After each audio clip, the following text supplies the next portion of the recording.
नमस्कार दोस्तों, मैं हूं पॉलिटिक्स बाबा और अमेरिका बार बार चेतावनी दे रहा होती रिबल्स को कि आप रेड सी यानी लाल सागर में इस तरह से वो नहीं कर सकते, अटैक नहीं कर सकते जहाज़ों को। फिर भी ये नहीं मान रहा। अमेरिका इस पर आ गया है कि हमारी पहली वार्निंग है, दूसरी वार्निंग है, ये अंतिम वार्निंग है। तो इस प्रकार से धमकियां देने के बाद भी नहीं मान रहा और अमेरिका अब ये बोल रहा है कि हम अंतिम वार्निंग दे चुके हैं, फिर भी जो होती रिबल्स है उन्होंने अटैक कर दिया है, एक शिप के ऊपर अटैक किया। हालाँकि उस पर कोई जान-माल का नुकसान नहीं हुआ ज़्यादा। अभी जान-माल का नुकसान तो इसलिए नहीं हुआ कि इनके कोई वो रडार सिस्टम होते हैं ना, वो ऐसे ही होते हैं।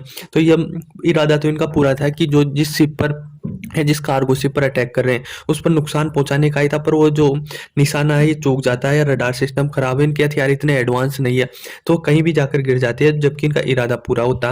और अमेरिका इनको बार-बार वार्न करना कि मान जाओ तुम, मैं स्ट्राइक कर दूँगा। अब देखो इनका भी हाल हमास जैसा ही होगा, क्योंकि अमेरिका कोई छोटा-मोटा देश तो है नहीं कि वार्निंग देकर निकल जाएगा और कुछ नहीं करेगा, क्योंकि उसके पास सब कुछ है, वो कुछ भी कर सकता है। अभी ये यदि इस प्रकार से ट्रेड को नुकसान पहुँचाएँगे तो पूरा विश्व प्रभावित होगा और ये अमेरिका कतई नहीं चाहता कि पूरा विश्व प्रभावित हो। और विश्व में भी जो इज़राइल और अमेरिका के जो कार्गो शिप है ना, उनको ज़्यादा टारगेट कर रहे हैं हूथी रिबल्स, या कोई ईरान की तरफ, ओह सॉरी, इज़राइल की तरफ जा रहा है कोई जहाज और उनको पता लग गया कि भाई ये इज़राइल का सामान लेके जा रहा, तो उस जहाज को ज़्यादा टारगेट करते हैं। यूरोप के जहाज को, यूरोप के किसी भी देश के जहाज है जाता तो उसको भी टारगेट करते हैं, और ये है ना कौन सा अमेरिका वाला इसको भी टारगेट करते हैं। तो इसको बार बार ये चेतावनी देते जा रहे हैं।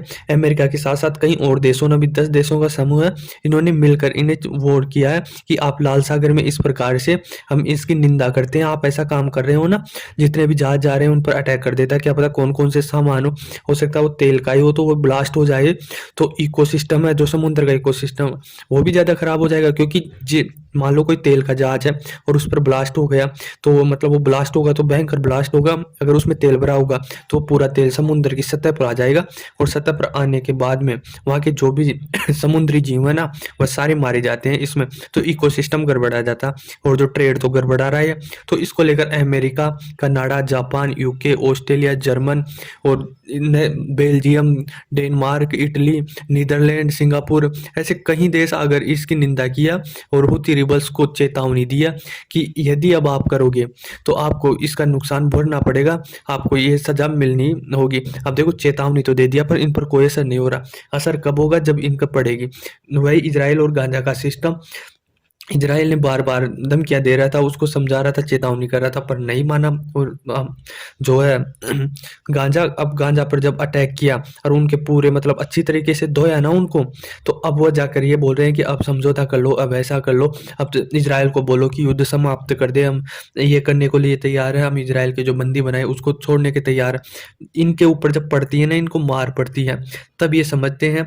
बाकी इनको धमकियों से कुछ असर नहीं पड़ता। अमेरिका को स्ट्राइक करनी पड़ेगी, क्योंकि विश्व का सारा व्यापार प्रभावित हो रहा है, और कहीं शिप तो अफ्रीका के नीचे से होकर घूम के आ रही है, क्योंकि उनको पता है लाल सागर में जाएंगे। लाल सागर से होते हुए या तो इंडिया या फिर यूरोप में जाना हो, अमेरिका में जाना, तो शॉर्टकट पड़ता है, तो उससे कम खर्चा आता। पर अब ये रेड सी में ज़्यादा एक्टिव हो गया और ज़्यादा अटैक कर रहा, तो कहीं शिपों को घूम कर जाना पड़ रहा है, तो उसमें खर्चा और टाइम का बहुत ज़्यादा लग रहा है। तो यही अमेरिका नहीं चाहता कि इस प्रकार से ट्रेड व्यापार को नुकसान हो, और इसको लेकर कई शिपें जैसे इंश्योरेंस करती है ना, भाई कोई सामान गुम जाए या खराब हो जाए, सामान डूब जाए, तो उसका इंश्योरेंस लेती है। तो अब उन इंश्योरेंस की कीमतों में दुगना से तिगना कीमत हो गई, क्योंकि ये होती रिबल्स है ना, किसी को भी गिरा सकते हैं और इसकी कोई गारंटी नहीं है, तो वह इंश्योरेंस की कीमतें भी काफ़ी बढ़ गई है। अमेरिका के एक अधिकारी ने बताया कि जब से ये इसराइल और हमास का हुआ है, तब से इसने 25 बार हमले किए हैं और कई बार जहाज़ों को हाईजैक करने की कोशिश की है। अब देखो हमास के पास तो इतने एडवांस हथियार नहीं है, पर जो ये होती रिबल्स है ना यमन के, इनके पास थोड़े एडवांस हथियार है, तो ये हाईजैक करने के लिए हेलीकॉप्टरों का यूज कर सकते हैं। इसके पास लड़ाकू विमान है और काफ़ी अच्छी तकनीक की मिसाइलें भी है, तो इसको लेकर काफ़ी चिंतित है। और ये बार बार अटैक करते हैं ना, ड्रोनों का सिस्टम भी काफ़ी अच्छा है, तो यह हमास से काफ़ी अच्छे हैं, जो इनका डिफेंस सिस्टम है ना वो काफ़ी अच्छा है। तो इसको लेकर अमेरिका चेतावनी दे रहा और ये मान नहीं रहा, जबकि ये तो इंडिया भी कह रहा कि आप ट्रेड को प्रभावित मत कीजिए, आप रेड सी में इस प्रकार से अटैक नहीं कर सकते, क्योंकि विश्व का पूरा व्यापार यहाँ से होकर गुजरता, रेड सी से होकर गुजरता, तो ये इसी को अटैक कर रहे हैं। ये इज़राइल को भी अटैक करे पर इज़राइल तक जाने नहीं देता है अमेरिका इनको, बीच में ही रोक देता है रेड सी में अमेरिका के कार्गो शिप है और ये पोत है, तो ये है यहाँ पर रोक देता। अब देखो इसमें क्या होता है कि जो अभी ईरान में 2 धमाके हुए उसमें 100 से ज़्यादा मारे गए, तो इनका ये कहना है कि मान लो चलो इज़राइल और गाज़ा में तो युद्ध चल रहा है, 2 डिफरेंट धर्म के हैं और इनका ये कहना है कि हमारे धर्म के लोगों को मार रहे, मासूम लोगों को मार रहे। जबकि ईरान में जो 2 धमाके हुए हैं, उसकी जो गारंटी ली है ना आईएसआईएस ने ली है, तो ये तो सेम धर्म के ही हो गए ना, तो इनका कुछ समझ में ही नहीं आता।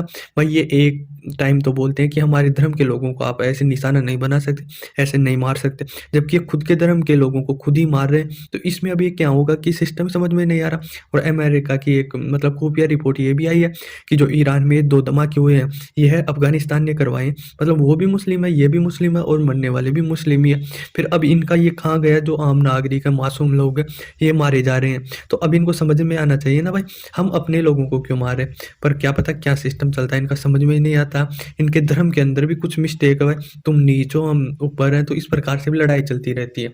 तो ये लड़ाई चलती रहे पर इस प्रकार से जो विश्व का ट्रेड है उनको प्रभावित ना करे।